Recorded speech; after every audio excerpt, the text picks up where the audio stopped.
ఓం నమో వెంకటేశాయ. జ్యోతిషరత్నాకరం ఛానల్‌కి స్వాగతం. ఈ వీడియోలో ఒక జాతకంలో శని మహాదశ నడుస్తూ ఉన్నప్పుడు ఎటువంటి యోగాలుంటాయి లేదా ఎటువంటి సమస్యలుంటాయి? శని యోగిస్తున్నాడా లేదా? ఒకవేళ యోగిస్తున్నట్టయితే ఎలాంటి యోగాలనిస్తాడు? సమస్యలు ఎలాంటివి ఇస్తాడు? అనేవి తెలుసుకుందాము.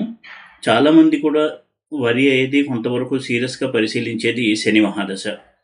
రాహు మహాదశ, శని మహాదశ, కేతు మహాదశ ఇవన్నీ కూడా కొంత పరిశీలించి నెగిటివ్గా ఉందంటే పరిహారాలు చేసుకోవాల్సినటువంటి అవసరం ఉండేటువంటి దశలు. ప్రతి గ్రహము కూడా నెగిటివ్గా ఉన్నప్పుడు చాలా సమస్యల్ని ఇస్తాయి.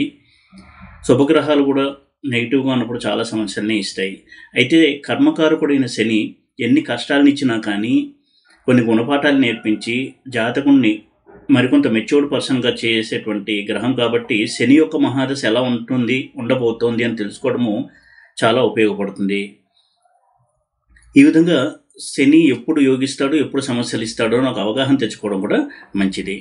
అదేవిధంగా శని యోగించట్లేదు అంటే ఎటువంటి లక్షణాలు ఉంటాయి అనేది కూడా మనం కొంతవరకు గ్రహించవచ్చు. సాధారణంగా శని యొక్క నెగిటివ్ క్వాలిటీస్ కనుక చూసినట్టయితే సోమరితనము, బద్ధకము, నిదానంగా అన్నీ చేయడము, ఏ పని చేసినా కానీ త్వరగా పూర్తి అవ్వకపోవడము, అలాగే చేసేటువంటి ఉద్యోగంలో అవమానాలు, జాబ్ పోవడము, తనకి ఎదుగుదల లేకపోవడము, ఇలాంటివన్నీ కూడా శని మహాదశలో శని నెగిటివ్గా ఉంటే ఇచ్చేటువంటి రిజల్ట్స్గా మనం చూడాల్సి ఉంటుంది. ఇక శని అనారోగ్య సమస్యలు, ధన నష్టము, కుటుంబ కలహాలు కూడా ఇచ్చేటువంటి ప్లానెట్. అదేవిధంగా శారీరక పరంగా చూసినట్టయితే అనారోగ్య లక్షణాలు చూస్తే నీరసము, అదేవిధంగా ఏ పని చేయలేకపోవడము, నిస్త్రాణ ఇవన్నీ కూడా ఇచ్చేటువంటి ప్లానెట్. ఇక కొంతమందికి మరణ భయం అనేది కూడా ఇస్తూ ఉంటాడు. అంటే వారికి మారకత్వం లేకపోయినా కానీ తనకి ఏదైనా అయిపోతుందో అని భయపెట్టడం కూడా శని యొక్క లక్షణము. ఈ విధంగా శని చాలా చాలా రకాలుగా జాతకుణ్ణి మానసిక పరంగా కొంత ఒత్తిడికి లోన్ చేసి స్ట్రెస్ని కలిగించి మనస్తాపాన్ని కలిగించేటువంటి గ్రహము. అయితే శని యొక్క శుభలక్షణాలు కనుక చూసినట్టయితే శని ఎప్పుడైతే యోగించి ఉంటాడో చేసేటువంటి వృత్తి వ్యాపారాల్లో మంచి కీర్తి ప్రతిష్టలు, జాబ్లో ఉన్నట్టయితే వాళ్ళు చేస్తున్నటువంటి ఆ జాబ్లో వారికి మంచి గుర్తింపు, ప్రశంసలు, ఆ సంస్థలో వరకు మంచి ఒక కీ ఎంప్లాయీగా ఉండడము, అంటే చాలా ముఖ్యమైనటువంటి ఎంప్లాయీగా ఉండడం, ఎవరికి ఏ సమస్య వచ్చినా వారి దగ్గరికి వచ్చి నివృత్తి చేసుకుంటూ ఉండడం, ఇలాంటి చాలా మంచి లక్షణాలు కూడా ఇస్తాడు. సివిల్ సర్వీసెస్లో రాణించడము, పాలిటిక్స్లో రాణించడము, ఇవన్నీ కూడా చాలా అద్భుతంగా ఇస్తాడు శని. అయితే శని యోగకారకుడుగా ఉన్నటువంటి లగ్నాలు కనుక అటువంటి యోగవంతమైనటువంటి కాంబినేషన్స్లో ఉన్నట్టయితే చాలా చాలా మంచి ఫలితాన్ని ఇస్తాడు శని. వృషభ లగ్నానికి, మిథున లగ్నము, తులా లగ్నము, ఈ లగ్నాలకి శని యోగకారకుడు కాబట్టి శని శశమహాపురుష యోగము లేదా ధర్మకర్మాధిపతి యోగము ఇటువంటి యోగాల్లో కనుక ఉన్నట్టయితే చాలా మంచి ఫలితాలని అందిస్తాడు ఆ జాతకులకి. అలాగే గోచారంలో కూడా శని 4th హౌస్లో, 8th హౌస్లో, అలాగే ఏలినాటి శని పీరియడ్లో కొంతవరకు సమస్యలను ఇస్తాడు. అయితే గోచారం కంటే కూడా వాళ్ళు అనుభవిస్తున్నటువంటి దశాభుక్తి అనేది చాలా చాలా ముఖ్యము. నేను ఎప్పుడు కూడా రిపీటెడ్గా పాయింట్ చెప్తూ ఉంటాను, గోచారం అనేది సెకండరీ. ఎందుకంటే డెస్టినీని సూచించేది ఒక వ్యక్తికి అప్పుడు నడుస్తున్నటువంటి మహాదశ, అందులో అంతర్దశ.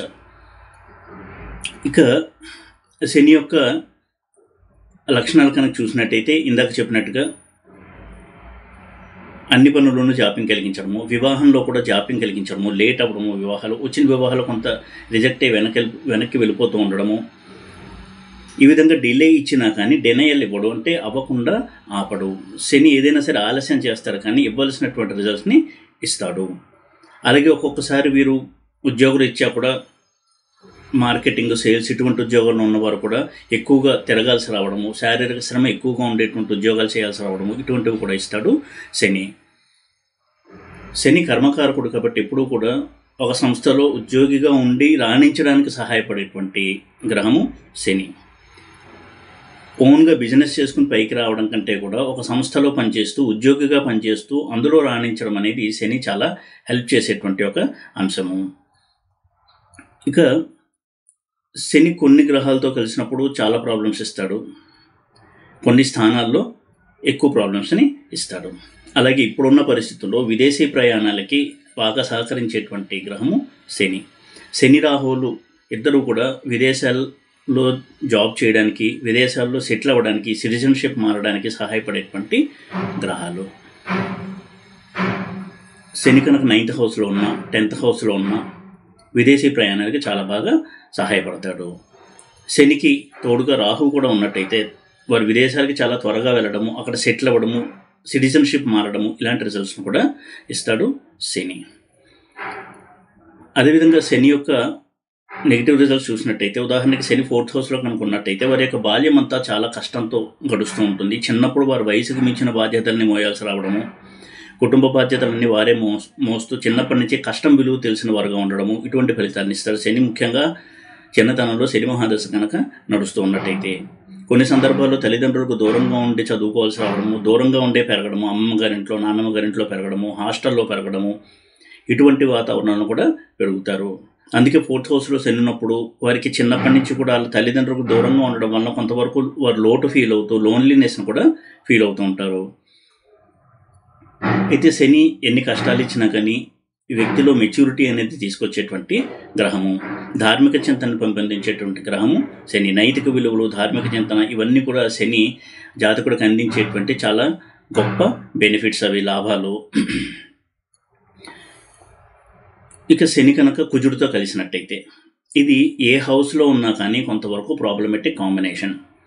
2nd హౌస్లో ఉంటే ధనపరంగా, కుటుంబ పరంగా చాలా చాలా సమస్యలను ఇస్తాడు. ఎప్పుడు కూడా కుటుంబ కలహాలు, ఆస్తి తగాదాలు, అన్నదమ్ముల మధ్య తగాదాలు, ఇవన్నీ కూడా ఉంటాయి. కఠినంగా మాట్లాడడము, పరుషంగా మాట్లాడడము, దుర్భాషలు ఆడుకోవడము, ఇవన్నీ కూడా ఇస్తాడు శని కుజుడితో కలిసి. ముఖ్యంగా శని కుజు ఇద్దరు వక్రించి 2nd హౌస్లో ఉంటే మరింతగా ప్రాబ్లమ్స్ అనేవి ఉంటాయి. అలాగే శని రాహువుల కలయిక ఎక్కడున్నా కానీ పితృదోషంగా చెప్పబడింది. ఏ హౌస్లో ఉన్నా కానీ కొంతవరకు నెగిటివ్ రిజల్ట్స్ ఇచ్చేటువంటి కాంబినేషన్ శని రాహువుల కలయిక. శని కేతువుల కలయిక కూడా చాలా అగ్రెసివ్ రిజల్ట్స్, వైలెంట్ రిజల్ట్స్ అనేవి ఇచ్చేటువంటి కాంబినేషన్ అది.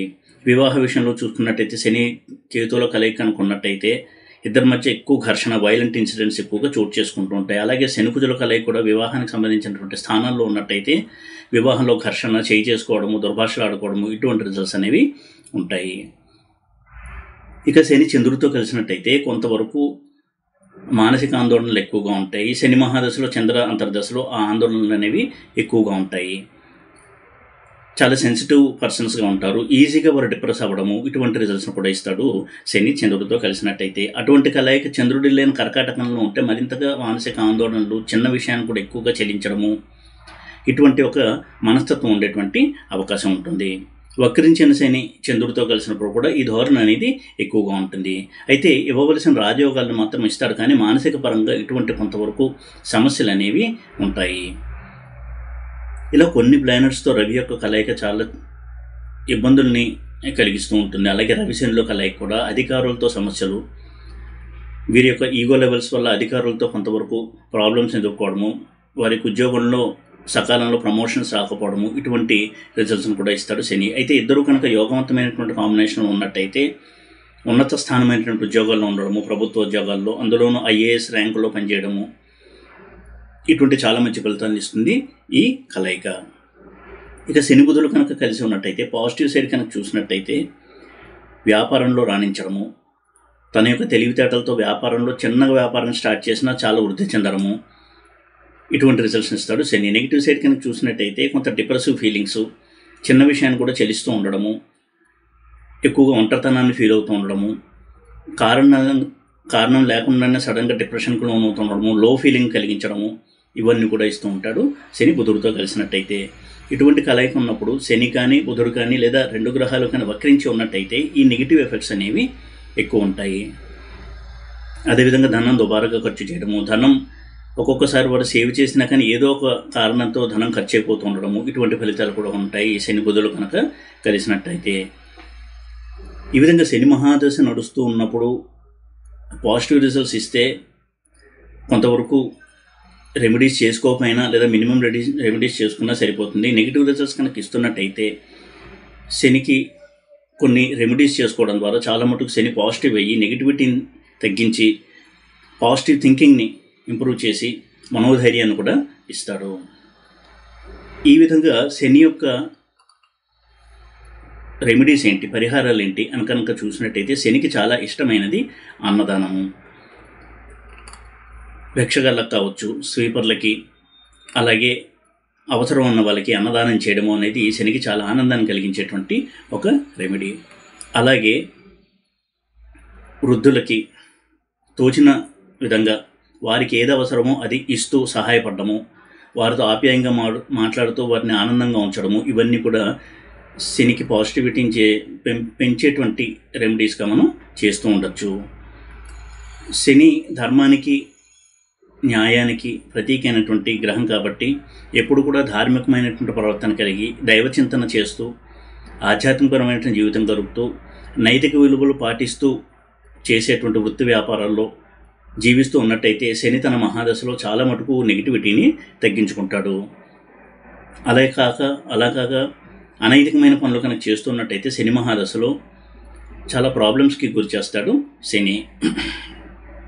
అంటే వారి మాటల ద్వారా కూడా అందరితో మంచిగా మాట్లాడుతూ గుడ్ రిలేషన్స్ మెయింటైన్ చేస్తూ సత్సంబంధాన్ని కొనసాగిస్తూ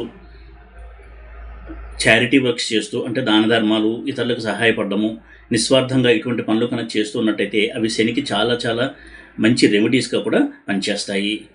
శనికి అభిషేకం చేయడము లేదా దేవతార్చన చేయడం కంటే కూడా ఈ విధమైనటువంటి మానవతా దృక్పథంతో వ్యవహరించడము, 10 మందికి సహాయపడడం అనేది చాలా త్వరగా రిజల్ట్స్ ఇచ్చేటువంటి రెమెడీస్గా మనం పాటించవచ్చు. ఇక దైవ సందర్శన పరంగా కనుక చూసినట్టయితే శని క్షేత్రాల్ని దర్శించడము, శివుడికి రుద్రాభిషేకం చేయిస్తూ ఉండడము రెగ్యులర్గా, విష్ణు సహస్రనామ పారాయణ, హనుమంతుల వారిని ఆరాధించడము, శ్రీ వెంకటేశ్వర స్వామి వారి ఆరాధన, ఇవన్నీ కూడా శనికి చాలా బాగా పనిచేసేటువంటి రెమెడీస్ అవి. అలాగే నీలిరంగులో ఉండేటువంటి పువ్వులు ఇవి గుళ్ళో ఇవ్వడము అర్చన కోసము, ఈ విధంగా చేస్తే కూడా శనికి కొంతవరకు పాజిటివిటీ పెంచడానికి అది సహాయపడుతూ ఉంటుంది. అలాగే శని క్షేత్రాలు కొన్ని ఉంటాయి, ప్రసిద్ధమైనటువంటి క్షేత్రాలు, తమిళనాడులోని తిరునల్ల క్షేత్రము, ఇటువంటి క్షేత్రాలను దర్శించడము, అక్కడ స్వామిని సేవించుకొని రావడము, ఇవన్నీ కూడా శనికి కొంతవరకు పాజిటివిటీని పెంచడానికి సహాయపడేటువంటి రెమెడీస్ ఇవి. కాకులకి నువ్వులు కలిపిన అన్నం పెట్టడము, ఈ విధంగా కూడా శనికి కొంతవరకు పరిహారంగా మనం చేసుకుంటూ ఉండొచ్చు. ఏదేమైనా కానీ శని యొక్క మహాదశ నడుస్తున్నప్పుడు, ముఖ్యంగా శని కనుక నీచలో ఉన్న, వక్రించున్న, అస్తంగత్వం చెందున్న రెమెడీస్ చేసుకుంటూ ఉన్నట్టయితే శని తన పాజిటివిటీని పెంచుకుంటాడు, నెగిటివిటీని తగ్గించుకుంటాడు. అలాగే శని ఏదైతే ఆ జాతకుడికి నేర్పించాలనుకున్నాడో ఆ పాఠాలని నేర్పిస్తాడు. ఆ క్రమంలో జాతకుడు ఎక్కువగా ఇబ్బందులు పడకుండా ఆ కష్టాల తీవ్రతను తట్టుకుంటూ ముందుకు వెళ్ళేటువంటి మనోధైర్యాన్ని కూడా ఇస్తాడు శని. శని కర్మకారకుడు కాబట్టి శని మహాదశ ఒక జాతకుడికి రావడం అనేది ఒక అదృష్టంగా ఎప్పుడు కూడా భావించాలి. అదేవిధంగా శని మహాదశ నడుస్తున్నప్పుడు ఏలినాటి శని కూడా నడుస్తూ ఉన్నట్టయితే మరింత స్ట్రాంగ్గా ఉంటాయి రిజల్ట్స్. అంటే శని జాతకంలో పాజిటివ్గా ఉండి అదే సమయంలో ఏలినాటి శని కూడా నడుస్తూ ఉన్నట్టయితే శని మహాదశలో జాతకుడు చాలా పాజిటివ్ రిజల్ట్స్ని అందుకుంటాడు, బలమైనటువంటి రిజల్ట్స్ని అందుకుంటాడు. అయితే ఎప్పుడు కూడా గోచారం అనేది సెకండరీగానే చూడాలి. అది కూడా గోచారం అనేది నక్షత్రం నుంచి, జన్మరాశి నుంచి, లగ్నం నుంచి జన్మరాశి నుంచి కూడా మనం చూడాల్సి ఉంటుంది. జన్మలగ్నం నుంచి కూడా 12వ స్థానము, జన్మలగ్నంలో శని గోచారము, అలాగే జన్మలగ్నం నుంచి 2వ ఇంట్లో శని, ఇవి కూడా మనం పరిశీలిస్తూ ఉండాలి. అలాగే జన్మరాశి నుంచి కూడా ఏలినాటి శని మనం పరిశీలించాలి. లగ్నం నుంచి, రాశి నుంచి, రెండింటి నుంచి కూడా ప్రతి గ్రహం యొక్క గోచార ఫలితాన్ని మనం ఎప్పటికప్పుడు చూసుకుంటూ ఉండాలి. అయినా కానీ దశాభుక్తి అనేది ఒక జాతకుడికి తన డెస్టినీలో ఉన్నటువంటి ఫలితాలను ఇచ్చేటువంటిది ఆ టైం కాబట్టి దశాభుక్తి ఎంత అనుకూలంగా ఉంది, శని మహాదశ మొత్తం 19 సంవత్సరాలు ఎలా ఉంటుంది అని ఒక అవగాహన తెచ్చుకొని దానికి తగ్గట్టుగా తనని తాను మార్చుకుంటూ డివైన్ లైఫ్ని లీడ్ చేస్తూ హ్యూమన్ యాంగిల్ని ఇంప్రూవ్ చేసుకుంటూ, అంటే మానవతా దృక్పథాన్ని పెంచుకుంటూ ఉన్నట్టయితే శని చాలా మటుకు జాతకుడికి పాజిటివ్ రిజల్ట్స్ని ఇస్తాడు. ఎందుకంటే ఒక కష్టం ద్వారా జాతకుడికి కష్టం విలువ తెలియచేసి ఇతరుల కష్టాన్ని, అదే కష్టంలో ఉన్నటువంటి ఇతరులకు సహాయపడు అని చెప్పడం అనేది శని యొక్క మెసేజ్గా మనం చూడాల్సి ఉంటుంది. కాబట్టి శని మహాదశలో కష్టాలు వచ్చాయి అంటే మనం ఎప్పుడు కూడా మనం సమీక్షించుకొని మన లోపాలని సరిచేసుకుని ఇంకా ఉత్తమమైనటువంటి వ్యక్తిగా మనం మార్చుకోవడానికి శని ఒక అవకాశం కలిగిస్తున్నాడు అని ఎప్పుడు కూడా అర్థం చేసుకోవాలి తప్ప శని కేవలం కష్టాలు ఇచ్చి బాధపడటమే తన ధ్యేయంగా ఎప్పుడు కూడా కష్టాలని ఇవ్వడు. ఈ విధంగా శని యొక్క మహాదశ కనుక నడుస్తున్నట్టయితే నెగిటివ్గా ముఖ్యంగా ఉన్నట్టయితే రెమెడీస్ చేసుకుని శని యొక్క అనుగ్రహాన్ని పొంది పాజిటివ్ రిజల్ట్స్ని ఎక్కువగా పొందుతారు అనేటువంటి ఉద్దేశంతో ఈ వీడియోలో కొన్ని రెమెడీస్ నేను చెప్పడం జరిగింది. ఈ వీడియో కనుక మీకు నచ్చినట్టయితే లైక్ చేసి షేర్ చేసి సబ్స్క్రైబ్ చేయండి. ఓం నమో వెంకటేశాయ.